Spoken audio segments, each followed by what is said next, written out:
कृपया ध्यान दें। कृपया ध्यान दें। कृपया ध्यान दें। अगर किसी भाई या बहन को शराब के मामले में समस्या हो या शराब छोड़ना हो तो कृपया संपर्क करें जीएसओ इंडिया, मतलब ये वेबसाइट पर संपर्क करें www.agsoindia.org और अपने आसपास एए मीटिंग ढूंढने के लिए यह वेबसाइट पर जाएं www.aa.org/findaa। धन्यवाद।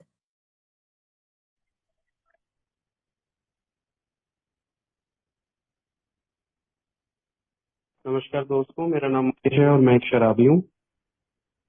हाय मुकेश भाई।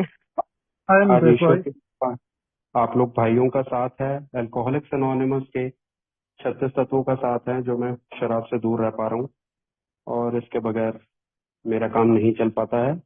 अल्कोहलिक्स एनोनिमस के 12+12+12। तो शुक्रिया इस ग्रुप का, मुझे आपने मौका दिया। आपने जो है मुझे टॉपिक दिया है कंसेप्ट 1 को। तो दोस्तों चलते हैं अपने जो कंसेप्ट्स की जो शुरुआत आज हो रही है इसके लिए। अगर हम देखें कि कंसेप्ट्स का जहां पर जिक्र है, जहां से शुरुआत बिल डब्ल्यू साहब ने जो 1962 में कंसेप्ट लिखे, तो उन्होंने जो कंसेप्ट 1 भी जो लिखा उसी में उन्होंने कम से कम काफी 2-3 पेजेस लिए हैं जिसमें उन्होंने ये बताया कि इन कंसेप्ट्स का आगमन हुआ कैसे और क्यों हुआ और कब हुआ। ये सब कैसे कैसे अल्कोहलिक्स एनोनिमस की जीवन शैली में, अल्कोहलिक्स एनोनिमस के इस जो स्ट्रक्चर में ये कैसे आए, क्यों आए और एब्जॉर्प्शन कैसे हुआ इनका। तो दोस्तों थोड़ी सी हिस्ट्री अगर पीछे जाते हैं तो 1935 में संस्था शुरू हुई। एक ब्रोकर ने मैसेज दिया एक डॉक्टर को बीमारी के बारे में, दोनों सोबर रहे, धीरे धीरे संस्था में आगे बढ़ाने लगे। अब मेंबर जुड़ रहे थे। 1-1.5 साल बाद इन्होंने काउंटिंग की, इनको लगा कि हमारे तो मेंबर्स 18, 20, 40 ऐसे हो गए हैं। अब जब ये इनको अच्छा लगा तो इनको तो ऐसा लगा कि पता नहीं क्या ही मिल गया है हमारे को। तो इन्होंने सोचा कब तो ये संस्था हम बहुत आगे लेकर के जाना है और कैसे क्या करना है। इन्होंने बहुत सी तरकीबें लगाई, जिस बीच इनका जो है आमना सामना हुआ वहाँ के यूएस के सबसे बड़े जो है बिजनेसमैन, फिलेंथ्रोपिस्ट, बहुत बड़े व्यापारी से, और जो खुद तो इनसे पहली मीटिंग में मिले नहीं लेकिन अपने बेटे को भेजा और अपने पर्सनल असिस्टेंट को भेजा और नोट्स दे के भेजे थे।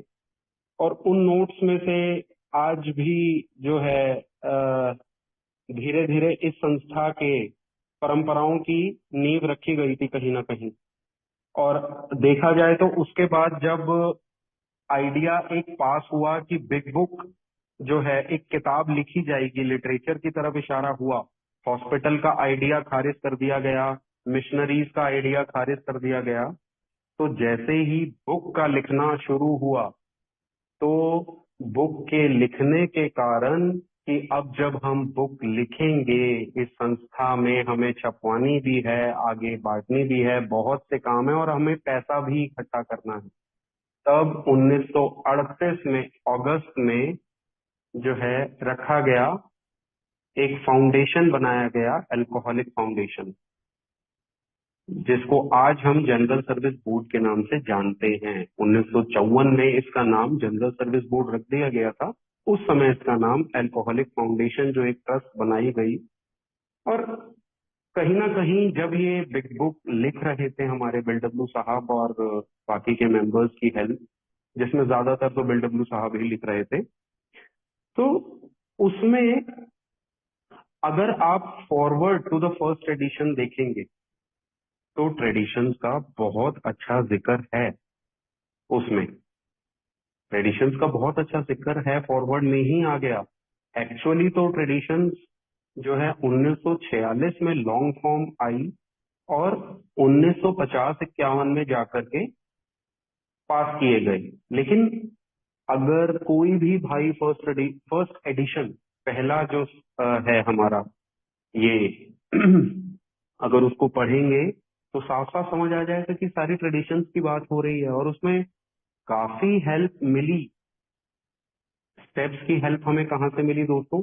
ऑक्सफोर्ड ग्रुप से। जब बिल डब्ल्यू साहब को एबी टी ने जो मैसेज दिया और उनके साथ ऑक्सफोर्ड ग्रुप उनको लेके जा रहे थे और उनके साथ 6 कदमों पर जो कि ऑक्सफोर्ड ग्रुप के थे उन टेनेट्स पर काम हो रहा था, वहां से बिल डब्ल्यू साहब ने सैम शूमाकर की हेल्प ली और इनको 12 कदमों में तब्दील किया, जिससे कि हमें रिकवरी मिली। धीरे धीरे धीरे ये संस्था बिग बुक के बाद तो जैसे आतिशबाजियां हुई, इतने मेंबर्स, इतना लोगों ने सराहा इस किताब को, जिसमें बहुत नॉन अल्कोहलिक्स, बहुत लोगों का, Jack Alexander, John D Rockefeller, Morris Marty, जितने भी लोग थे, इन सब ने, पब्लिशिंग हाउसेस कितने सारे हैं, उन सब ने इतनी हेल्प की कि अब संस्था सीधा गिनतियां जो हैं लाखों में होने लगी। तो सिर्फ जो है 10-12 सालों में ऐसा हो तो रहा था, 5-7 सालों में बढ़ तो बहुत ज्यादा रही थी संस्था, लेकिन अब संस्था भी बढ़ रही थी तो झगड़े भी बढ़ रहे थे दोस्तों।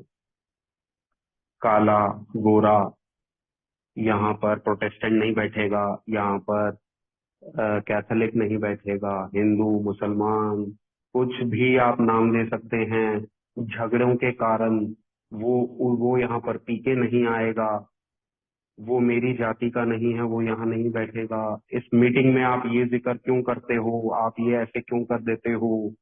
बहुत से मुद्दे बढ़ने लगे और सबका बोझ पड़ता था बिल डब्ल्यू पर और बॉब, डॉक्टर बॉब पर।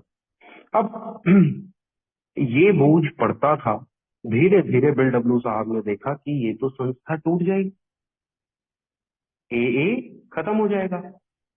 तब उन्होंने धीरे धीरे ट्रेडिशंस की जो नींव रखी, जो कि हमारे जाकर के 46 में लॉन्ग फॉर्म आई, लेकिन दोस्तों देखा जाए तो 1938 में ही लिख दिए गए थे कहीं ना कहीं वो। और क्यों क्यों बिल डब्ल्यू को ये सब आया? क्योंकि उन्होंने देखा था कि ऑक्सफोर्ड ग्रुप भी क्रैक हो रहा था, ऑक्सफोर्ड ग्रुप भी धीरे धीरे खात्मे की ओर जा रहा था। और एक और बहुत बड़ी संस्था थी उस समय, वो थी वॉशिंगटोनियन सोसाइटी। वॉशिंगटोनियन सोसाइटी भी खात्मे की ओर जा रही थी और खत्म ही हो चुकी थी हालांकि तब तक। तो इन दोनों के फेलियर से अगर कुछ आया तो वो हमें मिल गए, बिल डब्ल्यू साहब ने जो अपना लगाया, और आ गए हमारे 12 ट्रेडिशन, जिससे कि हम झगड़े लफड़े, ये जो छोटे छोटे ग्रुप्स के मुद्दे हैं, इनको हम उन ट्रेडिशंस को गाइडलाइंस की तरह यूज करें और हम ग्रुप्स को सक्रिय रूप से चलाने में, शांतिपूर्वक चलाने में मदद मिले हमें। वो गाइडलाइंस हमें मिली। बहुत से लोगों को लगा ऐसा हो रहा है वैसा हो रहा है, ये तो ट्रेडिशंस के लिए बिल डब्ल्यू ने बहुत मुशक्कत की, बहुत मुशक्कत की, सबको समझाया बताया कि ये बहुत जरूरी है, बहुत हर जगह गए और किसी तरह ट्रेडिशंस पास हो गए। अब ट्रेडिशंस पास हो गए, अब तो सब मेंबर्स को लगा जी अब सब कुछ ठीक है, अब तो 12 कदम आ गए, 12 ट्रेडिशंस आ गए और अब अल्कोहलिक्स अनोनिमस पूरा हो चुका, अब सब कुछ ठीक है। लेकिन दोस्तों एक बारी को अल्कोहलिक्स अनोनिमस को साइड करते हैं और मैं अगर एक कोई एग्जांपल देना चाहूँ, मेरी, मान लीजिए किसी एक पर्सन की कोई दुकान है, एक फैक्ट्री है। अब एक दुकान मैंने खोल ली, एक फैक्ट्री मैंने खोल ली, अब अगर उस फैक्ट्री में काम बढ़ता जा रहा है, बढ़ता जा रहा है, तो जैसे कि यहाँ अल्कोहलिक्स अनोनिमस में झगड़े बढ़ रहे थे तो धीरे धीरे ट्रेडिशंस की कमी महसूस हुई। यहाँ पर फैक्ट्री में, दुकान में काम बढ़ता जा रहा है तो एक एक तरीका चाहिए हर जगह का, कैश का एक तरीका चाहिए, माल बेचने का एक तरीका चाहिए, माल खरीदने का एक तरीका चाहिए, वो भी डिसाइड हो गया। लेकिन अब आगे क्या? क्या अल्कोहलिक्स अनोनिमस वहीं तक सीमित रहनी थी? अल्कोहलिक्स अनोनिमस तो जॉन डी रॉकफेलर के डिनर की वजह से और इन सब पब्लिशिंग हाउसेस के आर्टिकल्स की वजह से अलग अलग देशों में बातें जा रही थी, अलग अलग देशों से लेटर्स आ रहे थे, जहां पर कोई नहीं पहुंच पा रहा था वहां से भी इंक्वायरी आ रही थी और वहां से वहां पर भी जवाब दिए जा रहे थे। चाहे वो हैंग पापर्स साहब की जो सेक्रेटरी थी रुथ हॉक हो, या फिर हम सब शराबियों की जो बीवी थी उन समय पर, उन्होंने बहुत हेल्प करी इन सब चीजों के लिए। लेटर्स भेजना, बुक्स भेजी जानी, पैम्फलेट जो जरूरी थे वो भेजे जाने। तो ये किस तरफ को इशारा कर रहा था? इशारा तो इनका तो सोचना जो 1938 में डॉक्टर बॉब की जो किचन में ये लोग बैठे थे, वहां तो इशारा सीधा यही था कि इस संस्था को ग्लोबलाइज करना, हर एक उस अल्कोहलिक को, जैसे हम कहते हैं ना, लास्ट सफरिंग अल्कोहलिक तक पहुंचना, यहां तो मुद्दा वो था। तो अब उस फैक्ट्री से, अब उस वो बिजनेसमैन अपनी एक फैक्ट्री से बाहर निकल के किसी दूसरे स्टेट में अगर कोई लगाएगा, कोई दुकान, कोई फैक्ट्री, तब वो कैसे करेगा? तब वो इस वाली फैक्ट्री में देखेगा या उस वाली फैक्ट्री में देखेगा? तब दोस्तों किसी भी एक जगह पर बैठना उसके लिए बहुत ज्यादा नुकसानदायक है। एक जगह बैठेगा तो दूसरी जगह दिक्कत होगी, दूसरी जगह बैठेगा तो पहली जगह पर दिक्कत होगी। और अल्कोहलिक्स एनोनिमस के तो देशों की कोई लिमिट ही नहीं थी, अब तो सब देशों में जा रहे हैं, और सब देशों के हर प्रांत, हर शहर, हर छोटे कस्बे में, वहां तक फंक्शनिंग कैसे होगी? ठीक है, स्टेप्स ने मुझे शराब से दूर रखने में मदद की, ट्रेडिशंस ने मुझे अल्कोहलिक्स एनोनिमस में एकता बनाए रखने में मदद की कि मैं ग्रुप में एकता बनाए रखूं। लेकिन अब वही ग्रुप्स आगे और ग्रुप्स कैसे फैलाएंगे? क्या वही ग्रुप्स फैलाएंगे? वो ग्रुप तो अपनी सेवाओं के लिए सीमित है। किसी भी ग्रुप का चेयरपर्सन उस ग्रुप का काम करता है, किसी भी ग्रुप का ट्रेजरर उस ग्रुप का काम करता है। ये काम बढ़ेंगे कैसे और इन सब में जुड़ाव कैसे होगा? धीरे धीरे क्या होने लगा, अब अल्कोहलिक फाउंडेशन ट्रस्ट एक बन चुकी, दोस्तों हमारी बात हुई अभी, ग्रुप्स यहां पर चल रहे हैं। क्या कोई भी समस्या आती थी तो क्या अल्कोहलिक फाउंडेशन उसमें कुछ हेल्प कर पाता था? ऑफिस तो बन चुका था, नहीं, लेकिन बन हेल्प नहीं कर पाता था। अल्कोहलिक फाउंडेशन में अगर कोई भी मुद्दा आता था तो उसका मतलब अल्कोहलिक फाउंडेशन नहीं था, उसका मतलब तो सीधा सीधा था बिल डब्ल्यू और डॉक्टर बॉब। कोई भी समस्या, चाहे अल्कोहलिक फाउंडेशन के ट्रस्ट के जो ट्रस्टीज हैं वो भी कोई मुद्दा लेके आते थे तो बिल डब्ल्यू और डॉक्टर बॉब के पास लेकर के आते थे। कोई छोटा ग्रुप, कोई बड़ा ग्रुप, कोई भी हो, वो भी सारे मुद्दे, ग्रुप का कोई भी मेंबर हो या कोई भी ग्रुप के ऑफिस बेयरर्स हो, सारे लेकर के आते थे बिल डब्ल्यू और डॉक्टर बॉब के पास। अब बोझ किस पर पड़ा, प्रेशर किस पर पड़ा? उसी एक बिजनेसमैन पर जो कि 10 जगह काम तो करना चाह रहा है लेकिन अकेला सब 10 की सुन नहीं पा रहा है। 10 फैक्ट्री तो वो खोलना चाह रहा है वो बिजनेसमैन, 10 दुकानें तो वो खोलना चाह रहा है, लेकिन सुन नहीं पा रहा है वो। उन 10 की समस्याओं को सुनना, उनको ट्रबल शूट करना, उनका समाधान देखना, क्या काम होना है, कैसे काम होना है। 10 की 10 फैक्ट्रीज या दुकानें अगर आस पास से माल लेंगी या देंगी, कैसे काम होगा, कैसे उनका रिलेशन है,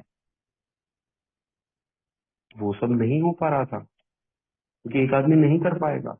तब जरूरत थी एक सेंट्रलाइज्ड, जो है ना, एक सेंट्रलाइज्ड एक अरेंजमेंट की, जो अरेंजमेंट ऑटोमेशन पे जाए, जो अरेंजमेंट सिर्फ एक उस बिजनेसमैन पे ना जाए, ऑफिशियली सेंट्रलाइज हो जाए और डिपार्टमेंट वाइज सबका काम सबको समझ आए और सबका काम सब करने में समर्थ भी हो। सबको पता हो कि मेरा काम इस पर्सन से रिलेटेड है और ऐसे ऐसे कामों में रिलेटेड है। मेरी क्वेरीज ऐसी ऐसी आती हैं और मुझे इन क्वेरीज को जवाब देना है। हर डिपार्टमेंट को ये पता होता है। और हम कई बिजनेस ऑर्गेनाइजेशन, कई दुकानें, कई शोरूम, कई फैक्ट्रीज इस तरह की हम लोग आपस में देख लेते हैं कैसे काम हो रहा है, एंट्री से लेके एग्जिट तक, परचेज से लेके सेल तक। कई भाई इसमें लगे भी होंगे, कई भाई उसमें सम्मिलित होंगे, कोई जॉब के रूप में, कोई खुद कर रहा होगा। आप उस चीज से शायद रिलेट कर पाओ, मैं बहुत रिलेट कर पाया। तो धीरे धीरे सबसे पहला झटका, अब हमने जब ये क्लियर कर लिया अपने दिमाग में कि जब भी कोई चीज सेंट्रलाइज या ग्लोबल सॉरी जब भी कोई चीज मुझे ग्लोबलाइजेशन पे लानी है तो मुझे उसका एक प्रोफेशनल, एक सेंट्रलाइज सिस्टम बना के रखना पड़े। तो यहां हुआ क्या, ये चीजें बिल डब्ल्यू साहब को इस पर काम कैसे हुआ, इस पर काम हुआ दोस्तों 1945 से लेकर 1950 के बीच में बिल डब्ल्यू के अंदर ये बातें आ रही थी, इस तरह की चीजें। और सबसे बड़ा झटका जो लगा वो लगा जब डॉक्टर बॉब बीमार पड़ गए, बहुत बीमार पड़ गए। और अब वो धीरे धीरे 1950 के टाइम की तकरीबन बात है, अगर मैं सही हूं तो उस समय पर डेथ बेड पर ही थे। और इन्होंने 1900 तकरीबन इसी के बीच में इन्होंने एक सिस्टम डालने की कोशिश की बिल डब्ल्यू साहब ने कि ट्रस्टीज जो कि अल्कोहलिक फाउंडेशन के थे और मेंबर्स जो कि हमारे अल्कोहलिक्स एनोनिमस के अलग अलग ग्रुप्स में मेंबरशिप में अपने ग्रुप्स की सेवाएं कर रहे थे, इन दोनों के बीच के जो गैप में बिल डब्ल्यू और डॉक्टर बॉब फंसे हैं, उनको बाहर करने का मन था बिल डब्ल्यू का। और इनके बीच का जो गैप है उसको ब्रिजिंग करनी थी। आज की डेट में भी मैं आप लोगों से पूछता हूं भाइयों कि आज की डेट में इंडिया के बोर्ड के 27 ट्रस्टीज हैं। तो मैं नहीं जानता हूं कौन है वो ट्रस्टी, और कितने लोग जानते हैं या नहीं जानते, वो लोग बता पाएंगे इस बात को। उस समय पर कोई भी ट्रस्ट का एक आदमी, कोई भी ट्रस्टी किसी एक मेंबर को नहीं जानता था, सिवाय के ये 2-3 लोग जो थे, Bill W, doctor Bob, Hank पकर, इस तरह के मेंबर्स, और कुछ नहीं। सेम वाइस वर्सा चलते हैं दोस्तों। कोई भी अल्कोहलिक्स एनोनिमस का मेंबर अल्कोहलिक फाउंडेशन के किसी भी ट्रस्टी को जानता तक नहीं था। अब ये समस्या के लिए बिल डब्ल्यू ने इस लीडरशिप को, जो बिल डब्ल्यू और डॉक्टर बॉब ने अपने कंधे पर उठा रखी थी, उसके बारे में बात करनी शुरू की। जो हमारे ए क्लास ट्रस्टी थे उस समय के, Bernard Smith, Leonardo Harrison, Frank Amos, John Wood, धीरे धीरे इन सबसे बात की कि ये मैं जो है प्रोटोटाइप लेके आना चाह रहा हूँ, आपका क्या कहना है। उन्होंने बहुत अच्छे से, ठीक लगा उनको ए क्लास ट्रस्टीज को। लेकिन बी क्लास ट्रस्टीज की बात करें या फिर अल्कोहलिक्स एनोनिमस के किसी भी मेंबर की बात करें, कोई भी राजी नहीं था। सब कह रहे थे कि क्या तुम्हें विश्वास नहीं है क्या भगवान जी पर, क्या तुम्हें अपनी समझ के ईश्वर पर विश्वास नहीं है कि वो चलने देगा इस फेलोशिप को, कि तुम तो खामे खामे इन चीजों को इतना कॉम्प्लिकेट कर रहे हो, इतना हताश निराश कर दोगे तुम लोगों को, ये सब कॉम्प्लिकेट, सब गुंजल बन जाएगा। कोई भी नहीं मान रहा था।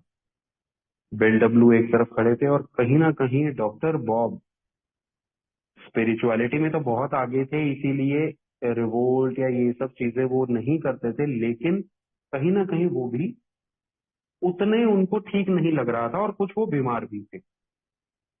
आखिरी बार जब बिल डब्ल्यू साहब डॉक्टर बॉब से मिले तो डॉक्टर बॉब की एक बात उन्होंने बहुत अच्छे से मेंशन की कि डॉक्टर बॉब ने बिल डब्ल्यू साहब को ये कहा था कि Bill, let's not louse these things up, keep it simple.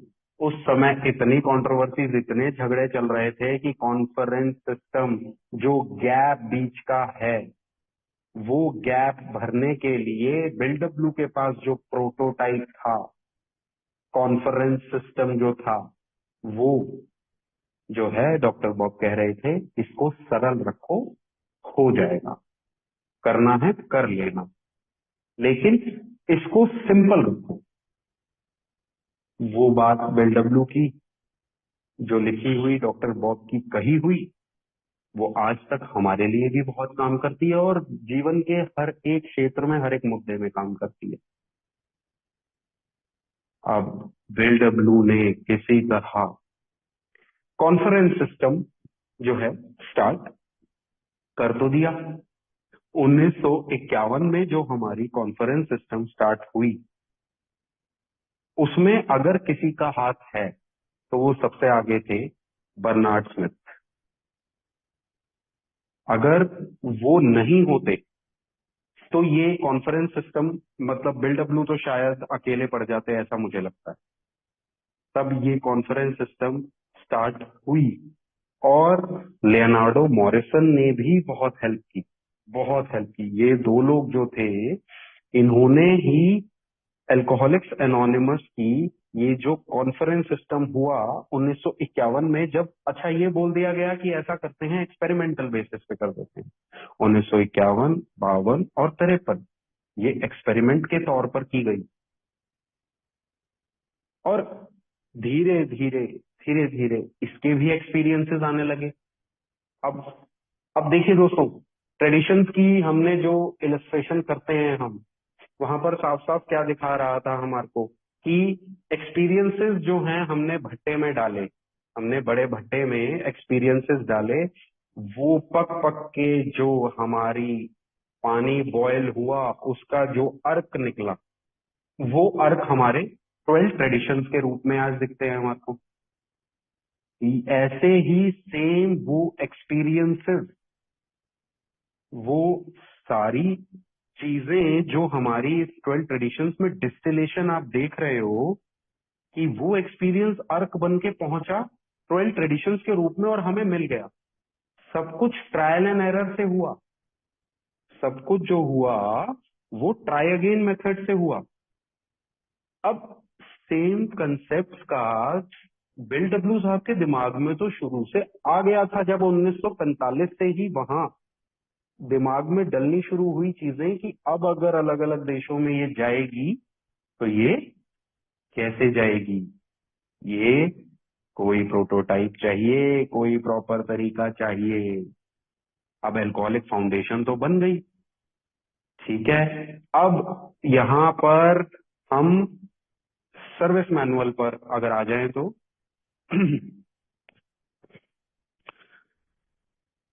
धीरे धीरे कैसे कॉन्फ्रेंस ने काम किया, और कॉन्फ्रेंस के काम करते करते ये कंसेप्ट्स तो आए थे 1962 में, और कॉन्फ्रेंस हमारी चालू हो गई थी 1951 में। तब तक कैसे काम कर रहे थे ये प्रोटोटाइप जो कॉन्फ्रेंस का दिया गया था दोस्तों, एक कंसेप्ट, एक्चुअली प्रारूप कंसेप्ट का 1962 में मिला है, लेकिन कहीं ना कहीं बाय डिफॉल्ट, जैसा मैंने अभी आपसे शेयर किया कि अगर आप पहला एडिशन 1939 में जो 10 अप्रैल में निकला, अगर आप उसका फॉरवर्ड पढ़ लेंगे, उस किताब का जो सबसे पहला फॉरवर्ड अगर आप पढ़ लेंगे, तो आपको समझ आ जाएगा कि सारी की सारी ट्रेडिशन आई तो बाद में 46 में पास हुई, 50 में, लेकिन वो ट्रेडिशन सारी लिखी हुई तभी हैं, उसी में सारी लिखी हुई हैं। तो सेम वैसे ही कंसेप्ट्स का जो प्रारूप मिलना ना मिलना 1962 में, लेकिन उसका जो, जब बिल्डब्ल्यू, वेरी इंटेलिजेंट पर्सन, जो बिग बुक इस तरह की 164 पन्ने लिख गए, और उसके बाद ट्रेडिशंस में 12 स्टेप्स में जो जो चीजें, कोई चीज का किसी भी तरह का पहलू नहीं छोड़ा, तो क्या इन सब की चीजें उनके दिमाग में नहीं थी? वो सब बीज उन्हीं के दिमाग में थे, जिस वजह से एक पैम्फलेट भी बहुत बढ़िया आया था जिसका नाम था दोस्तों थर्ड लेगेसी। तब भी कंसेप्ट का जिक्र नहीं था कि 12 कंसेप्ट लेकर के आने हैं, लेकिन वो थर्ड लेगेसी एक पैम्फलेट भी अगर आप पढ़ लेंगे तो आपको क्लियर हो जाएगा कि सारे के सारे इशारा किस तरफ कर रहे हैं, कॉन्फ्रेंस की तरफ, और कॉन्फ्रेंस को काम कैसे करना है उसकी तरफ। तो दोस्तों, इसका कॉन्सेप्ट 1 जो हमारे सर्विस मैनुअल में दिया गया है, हम थोड़ा सा इसके बारे में देखते हैं कि कॉन्सेप्ट 1 सबसे पहले दोस्तों कह क्या रहा है। The final responsibility and the ultimate authority for AA world services should always reside in the collective conscience of our whole fellowship। ये मैं दोस्तों कॉन्सेप्ट 1 पढ़ रहा हूं, और अब इसके नीचे से जो कुछ लाइंस मैं पढ़ूंगा या कुछ आगे चर्चा करूंगा वो मैं सर्विस मैनुअल में से जो कॉन्सेप्ट 1 है हमारा उससे चर्चा करूंगा। फाइनल रिस्पॉन्सिबिलिटी, अंतिम जिम्मेदारी, अल्टीमेट अथॉरिटी, सर्वोच्च अधिकार। अंतिम जिम्मेदारी किसकी है जी? होल फेलोशिप की। सर्वोच्च अधिकार अगर है तो वो किसका है? होल फेलोशिप का। तो और किस चीज का है ये अधिकार या जिम्मेदारी? अधिकार भी है तो किस चीज का है, जिम्मेदारी भी है तो किस चीज की है? वो है अल्कोहलिक्स एनोनिमस की वर्ल्ड सर्विसेज की, AA वर्ल्ड सर्विसेज। अभी वर्ल्ड सर्विसेज क्या है दोस्तों? वर्ल्ड सर्विसेज वही हैं दोस्तों जो हम अभी एक बिजनेसमैन के उदाहरण से बात कर रहे हैं। एक ग्रुप की सर्विस होना और एक ग्लोबलाइज्ड सर्विस होना, Alcoholics Anonymous as a whole की सर्विस होना। कैसे? सारी एंटिटीज एक दूसरे से रिलेटेड हैं। जो भी एंटिटीज इन्होंने कॉन्फ्रेंस के रूप में बनाई, अल्कोहलिक फाउंडेशन कॉन्फ्रेंस, शुरुआत से अगर बात करें तो उस समय तो अल्कोहलिक फाउंडेशन था जो ट्रस्ट था हमारा, कॉन्फ्रेंस जनरल सर्विस कॉन्फ्रेंस, और एक तरफ से सारे हमारे शराबी भाई अल्कोहलिक्स एनोनिमस में जो मेंबर्स के रूप में थे। अब इन सबके कनेक्शन से और अलग अलग जगह के लोगों के कनेक्शन, एक ही कंट्री के जितने भी स्टेट्स हैं उन सबका इकट्ठा होना,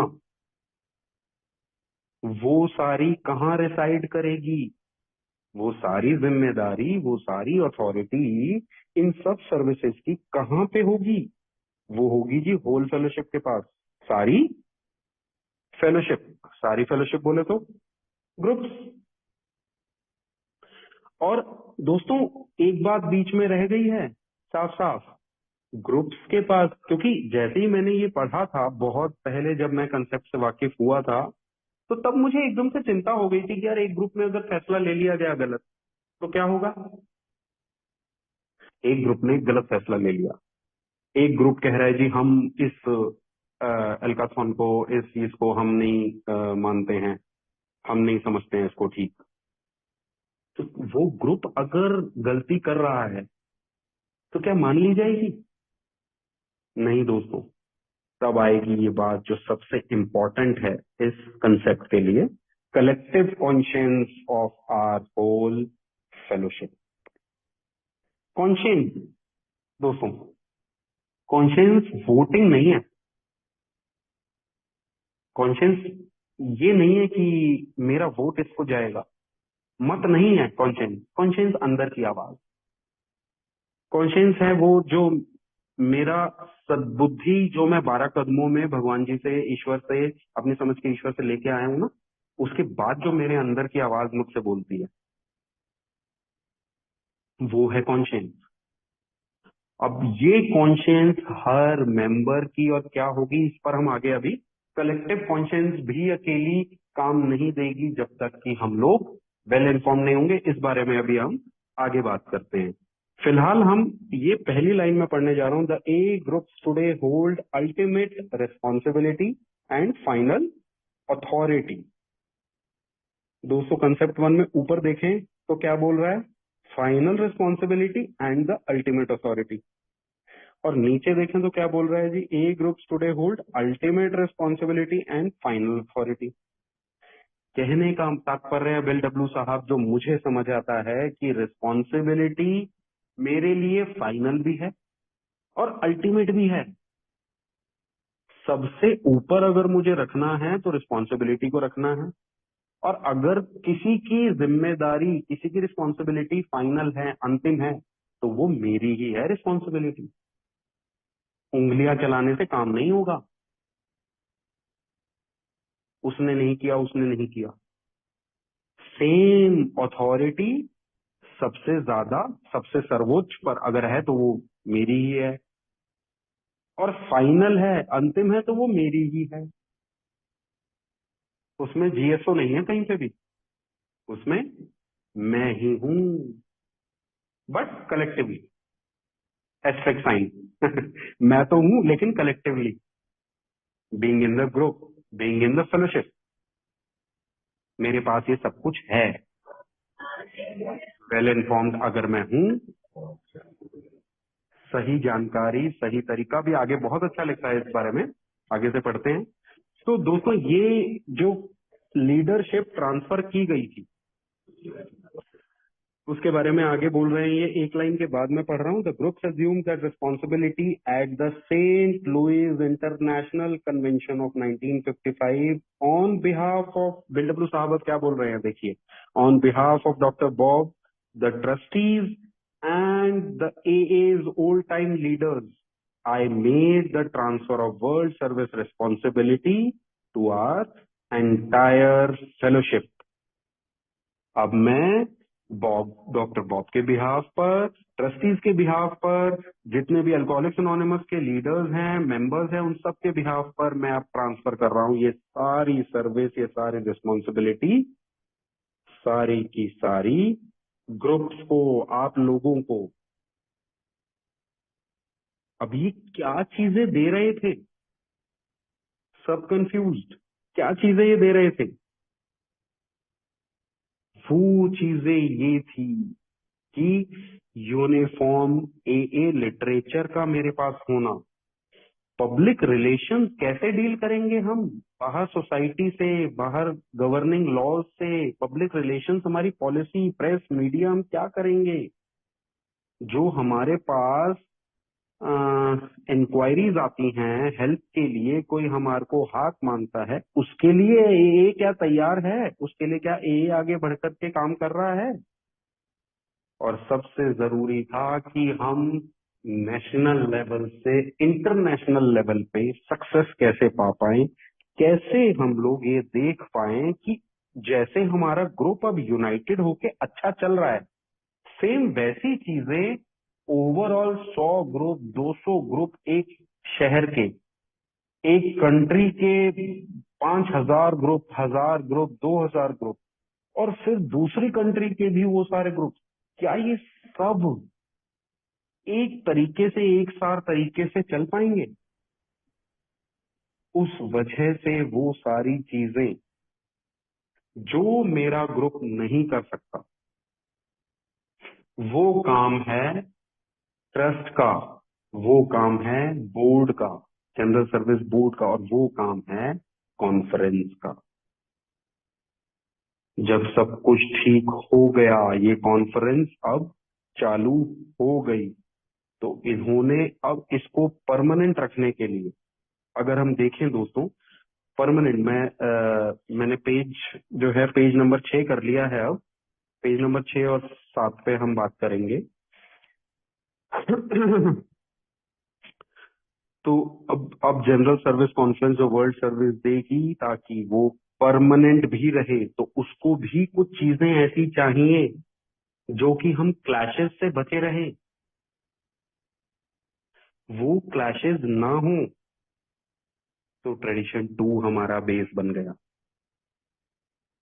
ट्रेडिशन 2 मेरा एक ऐसा बेस बन गया दोस्तों कि जो अपना मैंने अपना मत, अपना एक तरह से मैंने अपनी जो आवाज निकलेगी, काम करेगा कौन, वो मैंने ग्रुप से पूछा, और आगे लीडर्स असाइन हो गए। लेकिन ये लीडर्स असाइन तो हो गए, और ग्रुप कॉन्शियंस को भी सबसे ज्यादा ऊपर रखा गया कि जो ट्रेडिशन 2 हमारा कह रहा है कि कोई भी लीडर तब तक और इस तरीके का काम कर ही नहीं सकता जब तक कि वो ग्रुप कॉन्शियंस से ना हो। तो अब ग्रुप कॉन्शियंस सबसे सर्वोपरि बन गई, जो कि कंसेप्ट 1 भी बोल रहा है हमारा। अब ग्रुप ये जो ग्रुप कॉन्शियस सबसे ऊपर बन गई, तो इसका मतलब क्या लीडर इंपॉर्टेंट है? एक्चुअली में लीडर को चुना गया मेरे द्वारा, मेरे द्वारा चुना गया लीडर अगर कुछ गलती करता भी है तो ऐसा नहीं प्रतीत होता दोस्तों कि हमारे चुनने में कुछ कमी रही, हमारे को इंफॉर्मेशन ही नहीं थी उस लीडर के बारे में, हमारे को ये पता ही नहीं था कि कौन सा लीडर किस तरीके का जो है जानकारी रखता है, किस तरीके के प्रोफेशन को या किसी भी चीज को बिलोंग करता है, तो वो उसको बहुत अच्छे से निभा पाएगा या नहीं निभा पाएगा उस काम को जो उसको हम दे रहे हैं। ये सारी चीजें अगर कलेक्टिवली समझनी थी, इनके बारे में नॉलेज, इनके बारे में इंफॉर्मेशन अगर लेनी थी, तो वो किसको लेनी थी? वो मेरे को ही लेनी थी दोस्तों। जैसा कि पेज नंबर 7 पर सबसे ऊपर ये बोल रहे, tradition 2 had been written in 1945. Trustees had then authorized its publication, but it was not until 1951 that the first experimental general service council was called to see whether tradition 2 could be successfully applied to A as a whole. क्या हो पाएगा? It had to be found out whether the A groups, by virtue of this conference, could and would assume the ultimate responsibility for their world service operation. It took 5 years more for all of us to be convinced that tradition 2 was for everybody. But at St. Louis in 1955, we knew that our General Service Conference, truly representing the conscience of AA worldwide, was going to work and work permanently. पक्का हो गया था दोस्तों, लेकिन पक्का हो तो गया, ग्रुप कॉन्शियंस के बारे में अभी भी मुद्दे थे, अभी भी सवाल थे। कलेक्टिव कॉन्शियंस, फिर से अगर हम पीछे देखें concept 1, collective conscience of our whole fellowship, collective conscience. तो अब ये जो कलेक्टिव कॉन्शियंस है, ये क्या चीज है? अब फिर से दोस्तों ये हमें ना बिल डब्ल्यू साहब बाहर लेके जा रहे हैं, आउटर वर्ल्ड पे लेके जा रहे हैं हमारे को, और आउटर वर्ल्ड में बता रहे हैं कि हम खुद देखते हैं कि इस दुनिया में इस ग्रुप कॉन्शियंस का किस तरीके से इस्तेमाल किया जा रहा है, ग्रुप कॉन्शियंस का किस तरीके से तोड़ा मड़ोड़ा जा रहा है इस ग्रुप कॉन्शियंस को। क्यों? किसी भी आप कंट्री की बात कीजिए, डेमोक्रेसी की बात तो वो कंट्री करती है, लेकिन डेमोक्रेसी अगर चाहिए किसी भी कंट्री को, ये पेज नंबर 7 पर 3rd पैराग्राफ साफ साफ बता रहा है, it has always been the hope of democratic nations that their citizens would always be enlightened enough, moral enough and responsible enough. अगर डेमोक्रेसी चाहिए तो एनलाइटमेंट, अवेयरनेस, नॉलेज, इंफॉर्मेशन, जानकारी मुझे चाहिए, मॉरल इनफ, वो नैतिक सिद्धांत जो बचपन से मुझे सिखाए तो जा रहे थे, लेकिन दुनिया वालों को देख देख के वो सारे नैतिक सिद्धांत मैं भूलता जा रहा था या जानबूझ के उनको ले नहीं रहा था और बहाना देता था कि दूसरे लोग भी तो नहीं ले रहे। रिस्पॉन्सिबल इनफ, रिस्पॉन्सिबिलिटी में तो दोस्तों नॉर्मल अल्कोहलिक्स, नॉन अल्कोहलिक्स, ये पूरी दुनिया रिस्पॉन्सिबिलिटी में आगे, हर कोई उंगली एक दूसरे पर उठाना ठीक समझता है, लेकिन क्या ये डेमोक्रेसी के एस्पेक्ट्स हैं? नहीं। एनलाइटमेंट मुझे चाहिए, नॉलेज मुझे चाहिए, स्पिरिचुअलिटी मुझे चाहिए, आध्यात्मिक सिद्धांत, नैतिक सिद्धांत मुझे चाहिए, और जिम्मेवारी भी मुझे ही लेनी पड़ेगी। ये तीनों चीजें जब हो जाती हैं, एनलाइटमेंट से दोस्तों मैं वेल इन्फॉर्म्ड हो गया, मॉरल रहा, स्पिरिचुअल रहा, तो सद्बुद्धि के साथ में कोई डिसीजन पाऊंगा। जिम्मेदारी मैं अपनी समझूंगा, अपनी जिम्मेदारी समझूंगा, तो मैं उंगलियां उठानी बंद करूंगा और मुझे क्या करना चाहिए उसके बारे में सोचूंगा। तो डेमोक्रेसी में जो मैं कॉन्शियंस दूंगा, जो मैं मत दूंगा, वो मैं ले पाऊंगा। सही वोट, यहाँ मत की बात कर रहे हैं, लेकिन उसी मत को कॉन्शियंस के रूप में जो हम अल्कोहलिक्स अनोनिमस में लेते हैं, वहां बात की जाए तो वहां पर हमें ये स्पिरिचुअल रिसोर्सेज तीनों के तीनों चाहिए। लेकिन चलता क्या है? चलता उल्टा है जी। पावर सीकिंग चल रही है, इग्नोरेंस चल रही है, इंफॉर्मेशन है ही नहीं लोगों के पास। और अगर थोड़ी बहुत इंफॉर्मेशन है भी, या फिर किसी में पावर सीकिंग नहीं भी है, तो अपैथी आ जाती है आगे। फिर अनिच्छा आ जाती है आगे, उदासीनता आ जाती है आगे। कई कई बार तो, सॉरी टू से, मैंने कई मेंबर्स को, अपने स्पॉन्सी को कहते हुए सुना है कि भाई ट्रेडिशंस की और कंसेप्ट्स की इतनी जरूरत है ही नहीं, क्योंकि जिन चीजों से जो मेरे पास नहीं है वो मैं आगे ना तो दूंगा और ना कहीं और से लेने भी दूंगा। शायद ये कारण है, या जो भी कारण है, हमें उस मुद्दे में नहीं फंसना दोस्तों। हमें हमें सिर्फ एनलाइटमेंट चाहिए। We have to be enlightened enough कि हम ये चीज, ये अपैथी को हटा पाए, अपने अंदर इच्छा लेकर आ पाए कि ये संस्था 12 कदम जो मुझे मिल रहे हैं, ये मेरी रिकवरी के लिए तो ठीक है, लेकिन अगर 12 ट्रेडिशंस, 12 कंसेप्ट पर मैं चर्चा नहीं करूंगा तो ये अल्कोहलिक्स अनोनिमस बढ़ेगी कैसे? अल्कोहलिक्स अनोनिमस चलेगी कैसे?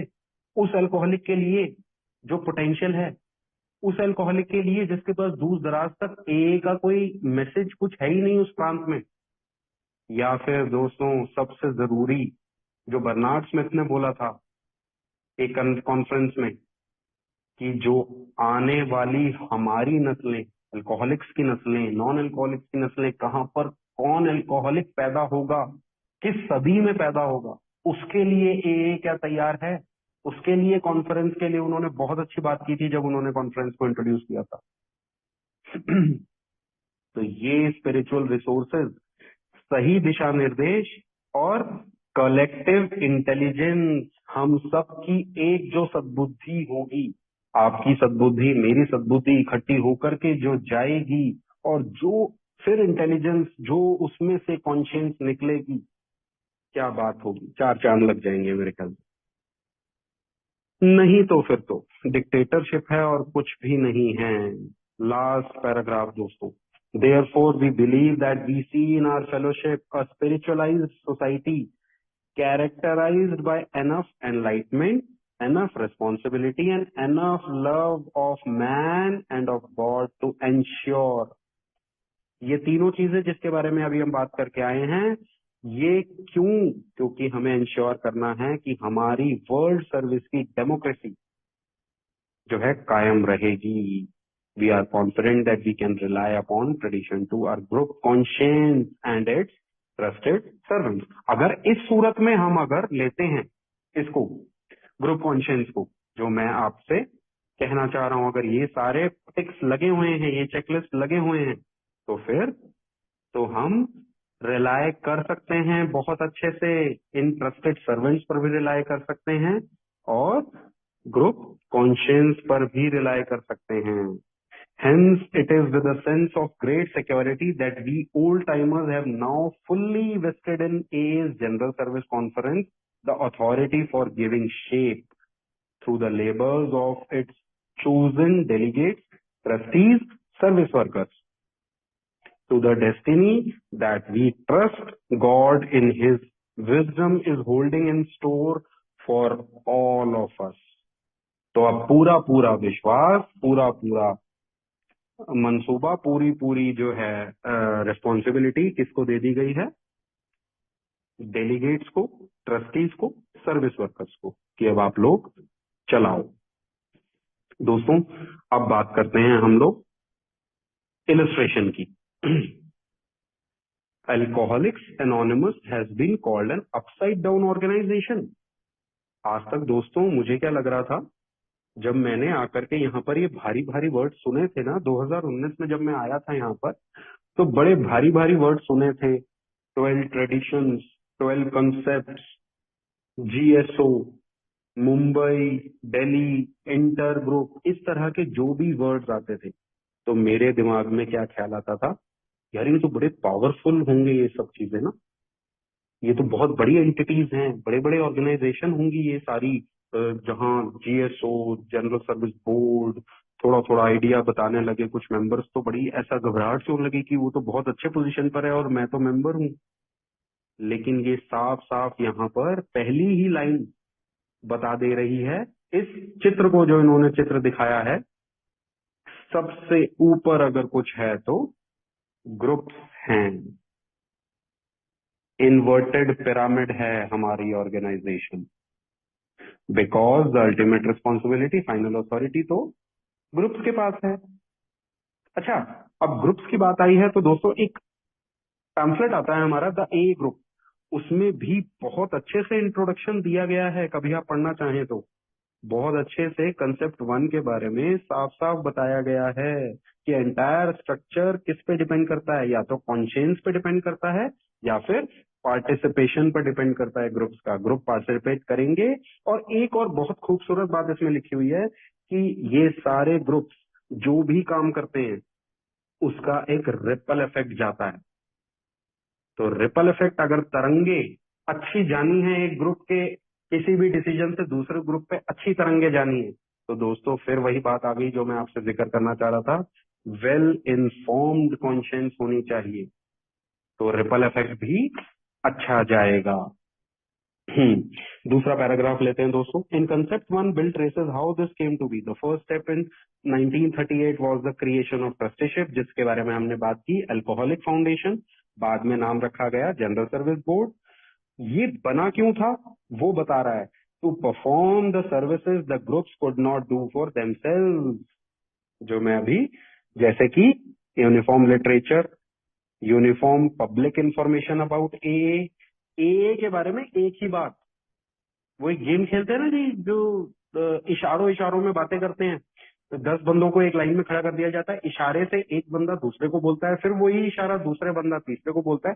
10वें पर जाकर के अगर आप देखते हो, मैं उस गेम का नाम भूल गया हूँ, 10वें पर कॉर्पोरेट्स बहुत खेलते हैं ये वाली गेम, क्योंकि वहां पर भी वो ये लोग दिखाना चाहते हैं कि आप जो एक से दूसरे को, दूसरे से तीसरे को आप बोलते हो, वो हो बन कुछ और जाता है। यहाँ पर भी वो यूनिफॉर्मिटी चाहिए थी, इसीलिए लिटरेचर भी यूनिफॉर्म एक साथ चाहिए, लिखित रूप में दे दिया गया, ताकि वो इशारों में या मैसेज में या बातों में कुछ और ही मतलब ना निकल जाए। पब्लिक इंफॉर्मेशन में भी हमें पीआई करनी है, हमारे पास प्रॉपर गाइडलाइंस हैं कि पब्लिक इंफॉर्मेशन किस तरीके से देनी है, कैसे बात करनी है, कैसे नहीं करनी है, हर एक के बारे में इतने पैम्फलेट्स हैं दोस्तों।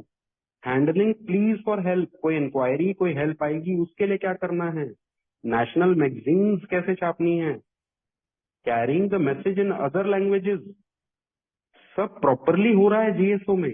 आज हमारी बिग बुक जो है मेरे ख्याल से 77 लैंग्वेजेस में है, if I am not wrong. A service office was form to carry on these functions under the board's direction. Both the board and the office look to co-founders Bill and Bob. सब लोग जा रहे थे bill and Bob के पास, लेकिन अब अगले paragraph में देखें, डॉक्टर बॉब बीमार पड़ गए। बिल ने बोला कि अब होगा क्या इन ट्रस्टीज का, इन अल्कोहलिक्स का, इनको एडवाइस कौन देगा। बिल को लगा कि जवाब कहाँ है, जवाब है कलेक्टिव कॉन्शियंस में। लेकिन अब ये जो ग्रुप्स हैं इतने सारे, ये जिम्मेवारी ले कैसे पाएंगे, नहीं ले पाएंगे। धीरे धीरे रेजिस्टेंस हुई, लेकिन बिल डब्ल्यू साहब ने कॉन्फ्रेंस अरेंज करवा दी 1951 में, और 11 साल बाद 1962 में बिल डब्ल्यू साहब ने बोला, the results of the conference have exceeded our highest expectation. हमारे जो है रिजल्ट्स जो निकले हैं कॉन्फ्रेंस के, वो ऐसे निकले हैं जो सोच से बढ़कर, सोच से पता नहीं कितने गुना कुछ और बढ़कर. This concept is rooted in tradition 2 which states for our group purpose there is but one ultimate authority, a loving God. तो ये बिल डब्ल्यू साहब ने साफ साफ हमें क्लियर कर दिया कि ये कॉन्सेप्ट ट्रेडिशन 2, और यही कॉन्सेप्ट नहीं, तकरीबन अगर आप देखेंगे, मैं तो सोचूंगा ऐसा कि बाकी कई कंसेप्ट्स हैं जो ट्रेडिशन 2 पर बेस्ड हैं. तकरीबन 8-9 कंसेप्ट्स हैं. लास्ट पैराग्राफ दोस्तों. The principles of tradition 2 are crystal clear. Bill asserts the AA groups are to be the final authority. Final authority कौन है? A group. माई बाप, माई बाप हमारा कौन है? बिग बॉस कौन है? A group. आप, मैं. Their leaders are to be entrusted with delegated responsibilities only. अब ये भी बड़ा मुद्दा है जो आगे आने वाले कंसेप्ट्स में भी आप देखोगे. ये लाइन आगे आने वाले कंसेप्ट्स को बहुत अच्छे से जोड़ती है कि वो लीडर्स ट्रस्ट किस पे किए जाएंगे? उन सब मुद्दों पर ट्रस्ट किए जाएंगे जो उनको रिस्पॉन्सिबिलिटीज मिली हैं, जो उनको अथॉरिटीज डेलीगेट हुई हैं. The outside world cannot imagine an organisation run this way, but Bill calls it a spiritualized society characterized by enough enlightenment, enough responsibility, and enough love of man and of God to ensure that our democracy of world service. आगे हमने service manual से बहुत अच्छे से पढ़ा है. तो ये दोस्तों पावर सीकिंग से बाहर आना, इग्नोरेंस से बाहर आना, अपैथी से बाहर आना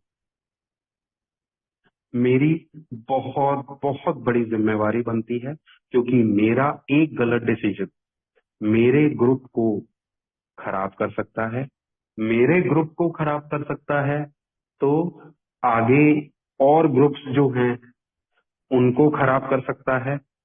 मैं हूं मालिक इस दुकान का और मुझे पता ही नहीं. जब अल्टीमेट फाइनल रिस्पॉन्सिबिलिटी ही मैं हूं तो करना भी सब कुछ मुझे है. अथॉरिटी मेरे पास है तो अथॉरिटी अकेले नहीं आती दोस्तों.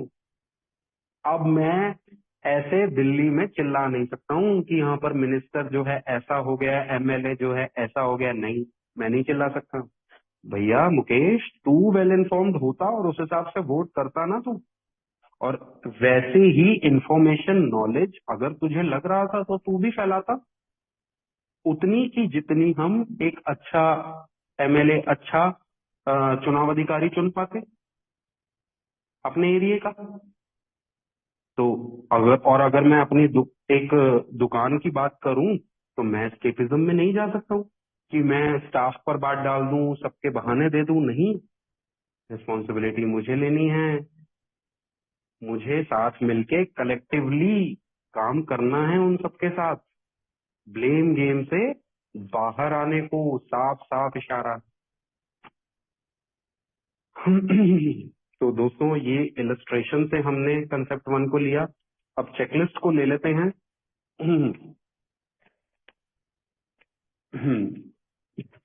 चेकलिस्ट, जैसा कि पहले भी हमने बात की दोस्तों, चेकलिस्ट क्या है? जैसे चौथे कदम में, 12 कदमों में से जो चौथा कदम है उसमें मैं अपनी इन्वेंटरी लेता हूं तो मेरी रिकवरी मिलती है. मुझे पता लग जाता है कि मुकेश कितने पानी में है. ठीक है ना जी?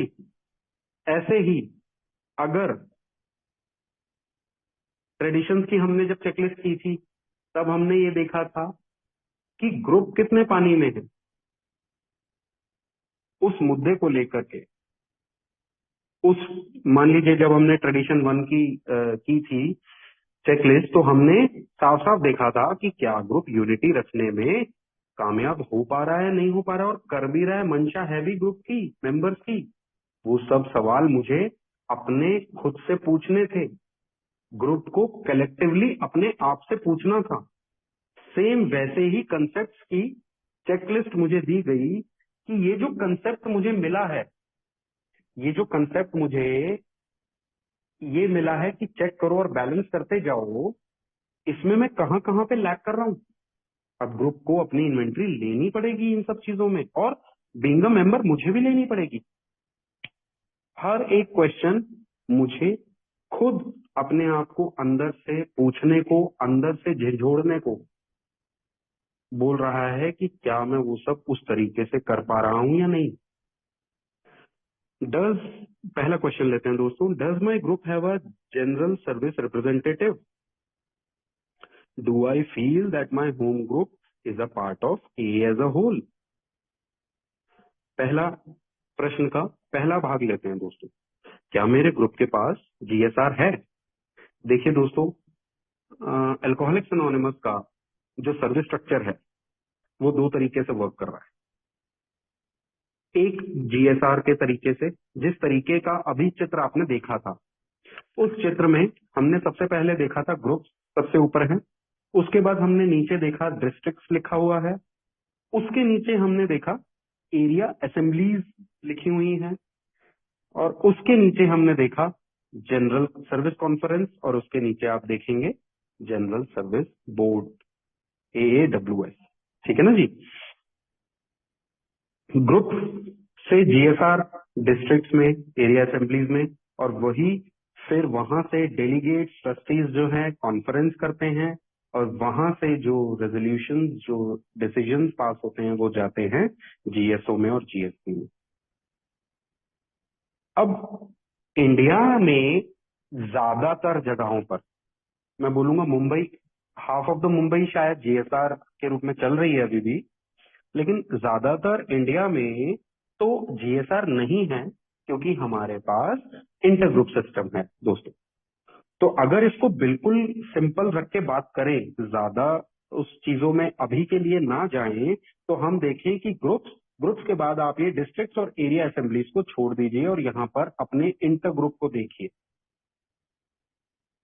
इंटर ग्रुप से हमारे जो डेलीगेट्स जाते हैं वो वहां पर ट्रस्टीज से ए क्लास बी क्लास के साथ, और स्टाफ रिप्रेजेंटेटिव होते हैं वहां पर, और वहां पर अच्छा एक और कमाल की बात जो इस कंसेप्ट वन को बहुत अच्छे से रिलेट कर रही है दोस्तों, कि जो टोटल है, जो जनरल सर्विस कॉन्फ्रेंस होती है, उस टोटल में डेलीगेट्स जो हमारे अल्कोहलिक्स एनोनिमस के होते हैं, मेंबर भाई होते हैं जो, वो 69 है।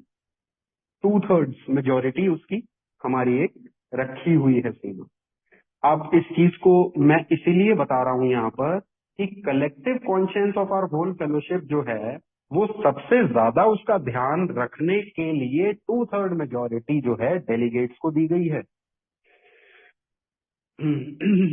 और इवन की जो ट्रस्टीज में है उसमें भी क्लास बी है, जो कि हमारे ही अल्कोहलिक भाई हैं, और क्लास ए रखे गए हैं कि वो हमें दिशा निर्देश, अगर हम कहीं गलती कर रहे हों, इमोशनली एस्पेक्ट्स को हम देख ना पा रहे हों, हम इमोशनली नहीं देख पा रहे हों बहुत सी चीजों को, तो वो प्रैक्टिकली देख पाए।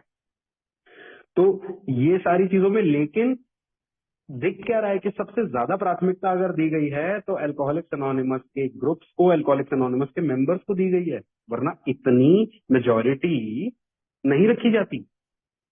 तो वापस चलते हैं दोस्तों अपने उस प्रश्न पर। तो क्या अगर मेरे से कोई पूछेगा तो जीएसआर है, जहां पर डिस्ट्रिक्ट्स होते हैं, जहां पर एरिया असेंबलीज होती है, वहां पर उनको जीएसआर की जरूरत होती है। मेरे इंडिया में ज्यादातर मुझे जो है इंटरग्रुप सिस्टम फॉलो करना है। यहाँ पर सारी जगह, दिल्ली में तो सारा ही इंटरग्रुप है, और आप लोगों के क्षेत्र में भी ज्यादातर इंटरग्रुप होगा ऐसा मैं सोचता हूँ। तो वहां पर सब जगह इंटरग्रुप है, तो मेरे ग्रुप में जीएसआर नहीं है, लेकिन आईजीआर है, जो सेम वही काम करता है जो जीएसआर करता है। हालांकि बड़ा दुखद बात मुझे बोलनी पड़ रही है ये, कि आईजीआर भी वो वाली चीजें नहीं कर पाते, अभी आगे क्वेश्चंस में हम देखेंगे। तो इसका दूसरा भाग लेते हैं। Do I feel that my home group is a part of A as a whole? Group कहां से जुड़ेगा? इंटर ग्रुप से। इंटर ग्रुप कहां से जुड़ेंगे? जनरल सर्विस कॉन्फ्रेंस से। और जनरल सर्विस कॉन्फ्रेंस किससे जुड़ेगा? जनरल सर्विस ऑफिस से, जनरल सर्विस बोर्ड से, और ये सारी चीजें जाएंगी भी ऐसे ही और वहां से आनी भी ऐसे ही चाहिए। तो वो आती यूं नहीं है, क्योंकि मैंने आज तक तो देखो कभी मैंने अपने ग्रुप में ये सुना नहीं कि वहां कॉन्फ्रेंस में ये फैसला लिया गया है और उसके बारे में ग्रुप को बता दिया गया हो। या फिर एक और चीज कि मैंने ये भी नहीं सुना कि ग्रुप में स्पेशली पूछा गया हो कि कॉन्फ्रेंस का ये मुद्दा है, भाई आपका ग्रुप का क्या कहना है, कॉन्शियस ले लो। ये चीजें अभी तक मैं वाकिफ नहीं हूं, लेकिन अब बहुत अच्छा लग रहा है कि मैं जुड़ रहा हूं और मैं कोशिश अपनी पूरी करूंगा, चाहे इस मीटिंग के माध्यम से, चाहे आगे मीटिंगों के माध्यम से, चाहे मेंबर भाइयों से 1-to-1 में, कि वो सब भी जुड़े। क्योंकि ट्रेडिशन 1 में भी तो हमने यही किया था कि भाई मेरा मेरा है ना जिम्मा कि मैं उनको अवगत कराऊं। ग्रुप्स के सारे एस्पेक्ट पे एक क्वेश्चन बहुत अच्छा था ट्रेडिशन 1 के लिस्ट में, चेकलिस्ट में, कि ए का कुछ ही एस्पेक्ट में ले पा रहा हूँ कि सिर्फ 12-12 कदम लेके बैठ गया हूँ, सिर्फ मीटिंग लेके बैठ गया हूँ, या सारा ही ए के तत्वों को ले रहा हूँ मैं सारा ले रहा हूँ और कोशिश करूंगा कि मैं सारे से सबको अवगत कराऊं। जो भी भाई इंटरेस्टेड हो, नहीं भी हो, हम बात करें इस बारे में। दूसरा क्वेश्चन लेते हैं दोस्तों, when did my group last hold a group conscience meeting. अभी इसी दूसरा भाग भी पढ़ लेता हूँ। When appropriate does that conscience get passed to the district, the area और द लोकल इंटर ग्रुप। अब दोस्तों आप देख लीजिए क्वेश्चन के माध्यम से साफ साफ इन्होंने डिस्ट्रिक्ट, एरिया को या फिर लोकल इंटर ग्रुप को बता दिया गया। तो ये भी पूरा पूरा हमारा आईजीआर वाला प्रावधान है, यहाँ पर साफ साफ इशारा कर रहा है उस पर। तो मेरे ग्रुप ने लास्ट जो है business meeting, group conscience meeting कब की थी, ये मुझसे पूछ रहा है, ये मुझे अपने आप से पूछना है। लेकिन मैं जो जान रहा हूं दोस्तों, बिजनेस मीटिंग में जो मुद्दे हो रहे हैं, बड़े से बड़े ग्रुप्स हों, अच्छे ग्रुप्स हों, बुरे ग्रुप्स हों, कोई भी ग्रुप बुरा, अच्छा, छोटा नहीं होता, ये तो मैं गलत बोल गया। लेकिन जिस ग्रुप में स्ट्रेंथ भी बहुत अच्छी आती है, उस ग्रुप की बिजनेस मीटिंग के भी मुद्दे अगर मैं सुनता हूं तो चाय क्यों नहीं आई, स्पीकर मीटिंग कब रख रहे हैं, सफाई नहीं हो पा रही है, चर्च वाले कह रहे हैं टॉयलेट में कोई थूक गया है, किराया कब देना है, ये सारे मुद्दे दोस्तों आपको ऐसा नहीं लगता कि ऑफिस बियरर्स के हैं? ये सारे मुद्दों पर वहां पर टाइम खराब होना चाहिए। 15 मिनट की हम लोग बिजनेस मीटिंग रखे हैं, उसमें क्या हो पाएगा? जरूरी क्या है, मुद्दा क्या पकड़ना था? मुद्दा पकड़ना था जिस वजह से आज और हम और आप जुड़े हुए हैं। मेरे को अगर वो ऑर्थोपेडिशियन, मेरे को जो मैसेज मिला था, एक डॉक्टर जो ऑर्थोपेडिशियन हड्डी के डॉक्टर थे, उनसे मैसेज मिला था मुझे, तो वो काम मुद्दा सबसे पहला है ना दोस्तों। तो अगर सबसे पहला कोई चीज रखनी, और मैं तो कहूंगा पहला ही नहीं, उसको 0 पे रखिए कि पहली भी चीज कुछ और है। 0 पॉइंट पे अगर कोई मुद्दा रखना हो तो ट्रेडिशन 5 को रखो। हम क्या कर रहे हैं आने वाले शराबी के लिए? मुख्य मुद्दा होगा तो कोई सफरिंग अल्कोहलिक का होगा। When appropriate, does that conscience get passed to the district या local intergroup? अब यहां से ग्रुप से कॉन्शियंस तो हो गई, ठीक है ना जी। अब आईजीआर सामने आता है जी हमारा यहाँ पर। क्या आईजीआर पैसे पहुंचाने के लिए है? हैं जी? क्या मैं जो मेंबर हूं, मैं ए एज अ होल से जो जुड़ा हुआ हूं, सिर्फ पैसे देने के लिए जुड़ा हुआ हूं? फिर टाइम टैलेंट ट्रेजर कौन देगा? ट्रेजर दे दिया, समय कौन देगा? आज जो चीजों में मैं फॉरवर्ड हूँ, जिन चीजों में मैं आगे हूँ, जो चीजों में मैं टैलेंटेड हूँ, वो चीजें कौन देगा आगे? मैं ही तो दूंगा। पैसे देने से काम चल जाता है क्या? ये सारी कॉन्शियंस आगे पास हो रही है क्या? क्या आईजीआर जाकर के सारी कॉन्शियंस ग्रुप की दे रहा है और वहां की सारी एक्टिविटीज क्या लेकर के आ रहा है? प्राइम रिस्पॉन्सिबिलिटी अगर कोई है तो वो पैसा देना नहीं है दोस्तों, ग्रुप की कॉन्शेंस जितनी भी हो रही हैं, जिस भी मुद्दे पर हो रही हैं, वो सब आईजीआर को इंटर ग्रुप में देनी ही देनी है। थर्ड क्वेश्चन आते हैं दोस्तों, how do A's who are not active members of a group get their point of view into the collective conscience. दोस्तों, कलेक्टिव कॉन्शियंस जैसे हमने अभी बात की, तो उस कॉन्शियंस में जो मेंबर आ ही नहीं रहा मीटिंग, ओल्ड टाइमर्स हैं, पुराने मेंबर्स हैं, अच्छे मेंबर्स हैं, लेकिन मीटिंग में नहीं आ रहे। पीछे मैंने मुंबई के कुछ लोगों से जब सर्विस वर्कशॉप हुई हमारे दिल्ली में, या ऑनलाइन में जुड़ता रहता हूँ कभी कभार सुनने के लिए, तो उनसे सुना कि कोविड के बाद से उनके सारे मेंबर्स बैठ गए घर पर ही, स्ट्रेंथ ही 5-5 7-7, बिजनेस मीटिंग नहीं हो रही, बिजनेस मीटिंग ग्रुप की नहीं होगी, तो आईजीआर कहाँ से होगा? आईजीआर इंटर ग्रुप्स में कोई जा ही नहीं रहा है, तो ये तो पॉसिबिलिटी ही नहीं हो पाएगी ना। तो क्वेश्चन कैसे वैलिड हो पाएगा कि अगर मैं पार्टिसिपेट ही नहीं करूंगा? आगे आने वाले कंसेप्ट, जब आगे हर ये मुहिम छिड़ी हुई है बहुत अच्छी, जो कंसेप्ट पर बात हो रही है, आप आगे आने वाले कंसेप्ट में देखोगे कि राइट ऑफ पार्टिसिपेशन, तो मैं पार्टिसिपेट तो मुझे ही करना पड़ेगा ना। और इसी कंसेप्ट की बात करूं तो रिस्पॉन्सिबिलिटी तो मेरी ही है ना दोस्तों।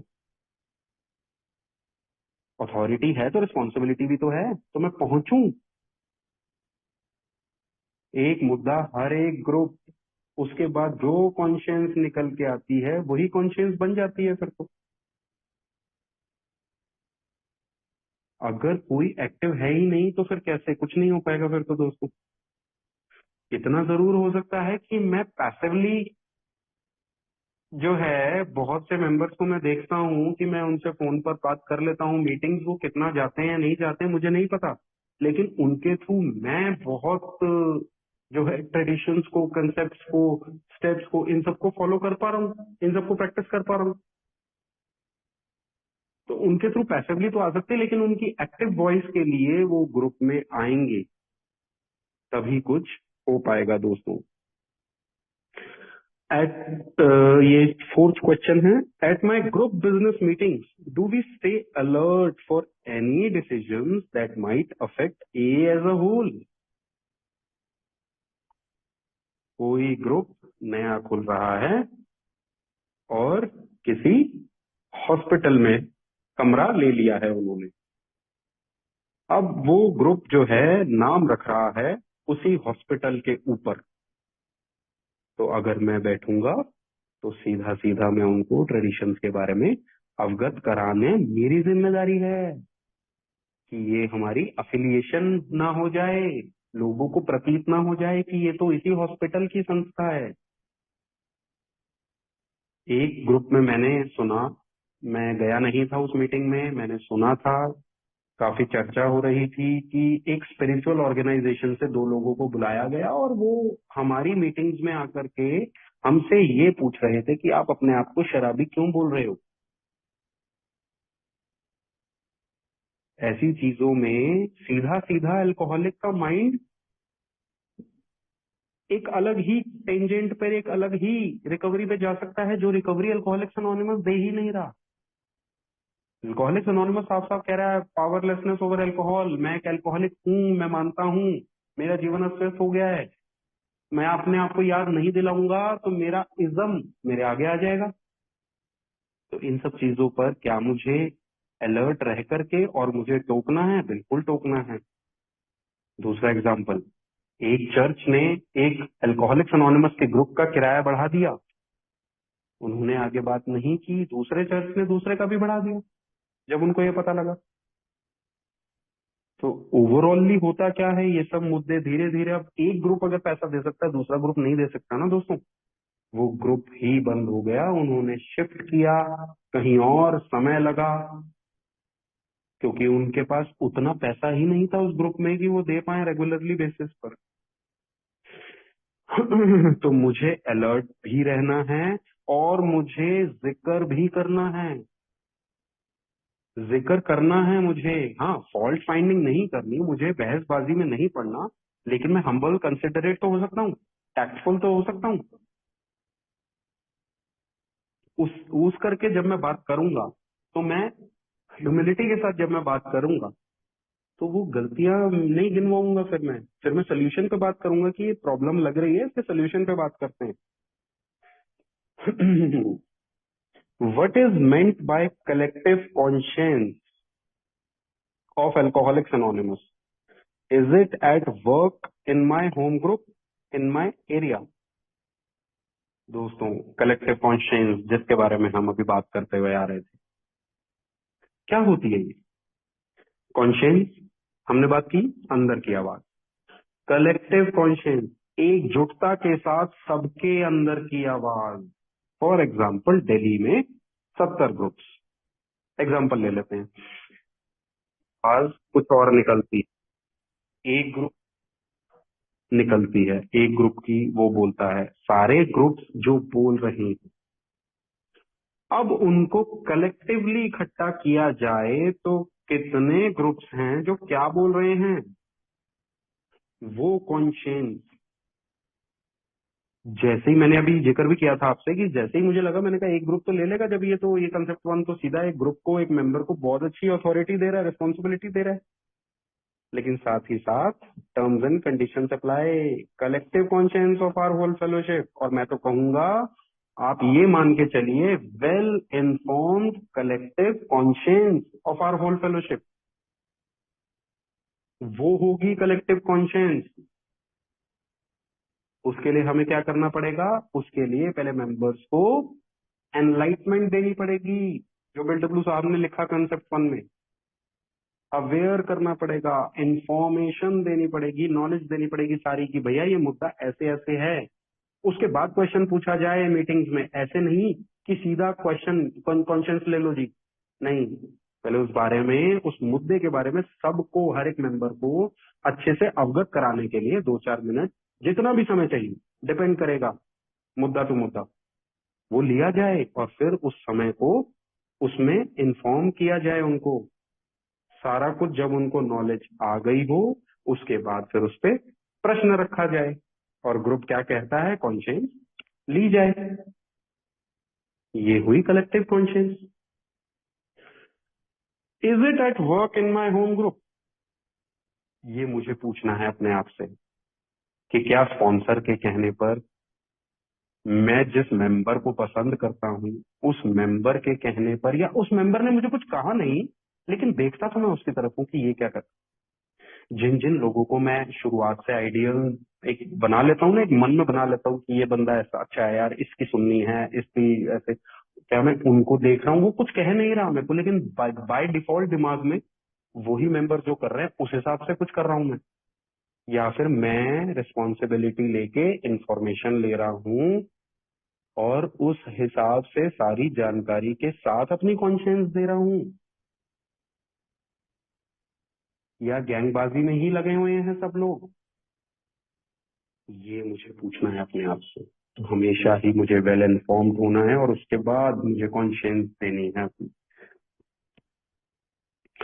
Define the upside down pyramid of AA, how does it work? हमने अभी बात की पहले क्वेश्चन में इस बारे में दोस्तों, कि जो है एक्चुअली जीएसआर वाले कंसेप्ट को समझने के लिए हमने इसी को समझा था। इन्वर्टेड पिरामिड है हमारा, गुंबद जो है हमारा वो अपसाइड डाउन है। एक टीला आप जो देख रहे थे उस चित्र में, वो उल्टा रखा हुआ है, पिरामिड है जो उल्टा रखा हुआ है। क्यों उल्टा? इसलिए रखा गया है कि ग्रुप्स हैं लाखों, किसी भी आप ऑर्गेनाइजेशन में, दुकान, फैक्ट्री, ऑफिस, मकान, किसी में भी आप देखें बिजनेस, तो उसमें सीधा पिरामिड होता है, एक चेयरमैन, उसके नीचे बोर्ड ऑफ डायरेक्टर्स, उसके नीचे मैनेजर्स, सीईओज, जो भी ऑफिसर्स होते हैं, उनके नीचे सुपरवाइजर्स, छोटे मैनेजर्स, और उनके नीचे वर्कर्स होते हैं। लेकिन यहाँ पे वो वर्कर्स ही मालिक हैं, एक तरह से मैं मेंबर हूं और मैं ही मालिक हूं, वो सारे ग्रुप्स में ऊपर हूं। ये पिरामिड इसीलिए इन्वर्ट करना पड़ा क्योंकि जीएसओ और जीएसबी तो छोटी है, वो वो सबसे नीचे आ गई और ग्रुप्स कहाँ चले गए, सबसे ऊपर। ग्रुप्स के नीचे यानी कि मेंबर के फेलोशिप के नीचे कौन है, वो है इंटर ग्रुप। उनके नीचे कौन है, जनरल सर्विस कॉन्फ्रेंस। और जनरल सर्विस कॉन्फ्रेंस जो बोलेगा वो कौन सुनेगा, वो सुनेंगे जी हजूर। जीएसबी बोलेगा, जीएसओ बोलेगा, वही होगा। और इसका बहुत अच्छा एग्जाम्पल दोस्तों आजकल ही हम देख रहे हैं। हमने उस मुद्दे में नहीं फंसना। मेरा ये जो आपको बताने का मतलब है वो सिर्फ इतना सा है कि मैं आपको ताकत दिखाना चाह रहा हूँ। अल्कोहलिक्स अनोनिमस के फेलोशिप की एक मुद्दा पिछले साल कॉन्फ्रेंस में पास हुआ था, वो मुद्दा अब रिव्यू में है और कोई बड़ी बात नहीं है वो रिवोक हो जाए। वो रिवोक हो ना हो, हम आज यहाँ इस मुद्दे के लिए मिले हैं कि हमारी कलेक्टिव कॉन्शियस होल फेलोशिप की सर्वोपरि है, और वो सर्वोपरि है और ये प्रैक्टिकली भी साबित हो रहा है। आप रेयर केस है, वैसे तो ये बहुत रेयर केस है, जनरल सर्विस बोर्ड तक डिसॉल्व हो चुका है एक बार फेलोशिप की वजह से, ग्रुप्स के कलेक्टिव कॉन्शियंस की वजह से। कोई भी ट्रस्टी ये नहीं बोल सकता खड़ा होकर के कि भैया पिछले साल 2024 में हमने जो मुद्दा पास कर दिया उसके बारे में अब वापस से रिव्यू क्यों करने आए हो आप, हम ट्रस्टीज हैं, हमने पास कर दिया। नहीं, उसके बारे में दोबारा चर्चा होगी, जहां तक मुझे लगता है, जितना मैं समझ पा रहा हूँ, सुन पा रहा हूँ। ये है दोस्तों हमारा upside down pyramid of A. और lastly, why is it said that concept one is rooted in tradition to.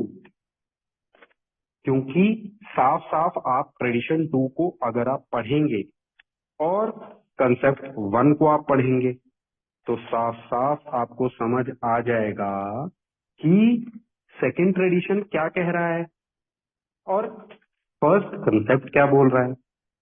Second tradition क्या बोल रहा है, for our group purpose there is but one ultimate authority, a loving God, as he may express himself in our group conscience.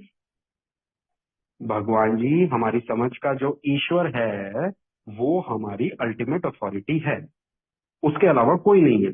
लेकिन वो आवाज आएगी कहां से, वो हमारे ग्रुप की आवाज से आएगी। और यहाँ पर दोस्तों ट्रेडिशन टू में देखिए, ही मे एक्सप्रेस हिमसेल्फ लिखा हुआ है। हर बार ग्रुप कॉन्शियंस सही नहीं आएगी। क्यों? क्योंकि जब तक जानकारी नहीं होगी तब तक कॉन्शियंस, गॉड कॉन्शियंस नहीं आएगी। और हमारे लीडर्स जो हैं ट्रस्टेड सर्वेंट्स हैं, और वो उतने ही सर्वेंट्स हैं जितना उनको काम दिया जाता है। वो उससे ज्यादा भी नौकर नहीं है हमारे, और उससे कम भी नौकर नहीं, ट्रस्टेड सर्वेंट है, विश्वसनीय सेवक। और इधर कंसेप्ट वन की बात करें, सीधा सीधा वर्ल्ड सर्विसेज की जिम्मेदारी, वर्ल्ड सर्विसेज का मालिकाना हक अगर वो किसी को दे रहा है तो वो फेलोशिप को दे रहा है।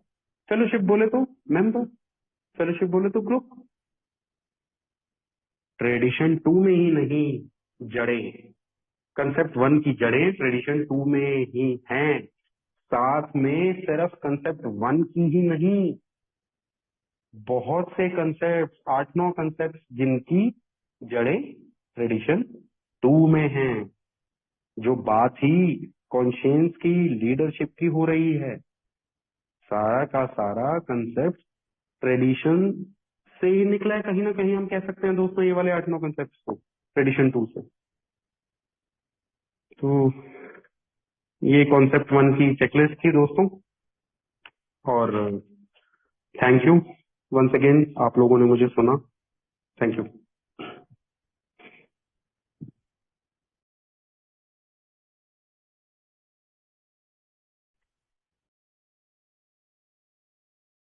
बहुत बढ़िया मुकेश भैया, मजा आ गया सुन के। थैंक यू मुकेश भाई, बहुत बहुत शुक्रिया। और दोस्तों हमारे साथ ना कुछ ओल्ड टाइमर्स भी जुड़े हुए हैं, तो मैं उनसे रिक्वेस्ट करूंगा अगर कुछ इसमें ऐड करना चाहें तो मन करो ना।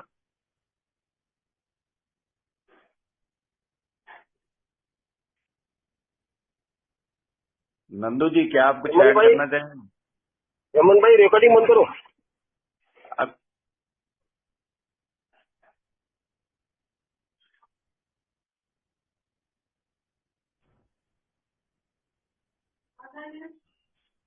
जी नंदू जी।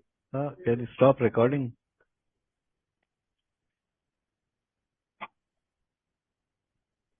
कृपया ध्यान दे। कृपया ध्यान दे। कृपया ध्यान दे। अगर किसी भाई या बहन को शराब के मामले में समस्या हो या शराब छोड़ना हो तो कृपया संपर्क करें जीएसओ इंडिया मतलब ये वेबसाइट पर संपर्क करें www.agsoindia.org और अपने आसपास AA मीटिंग ढूंढने के लिए यह वेबसाइट पर जाएं www.aa.org/findaa। धन्यवाद।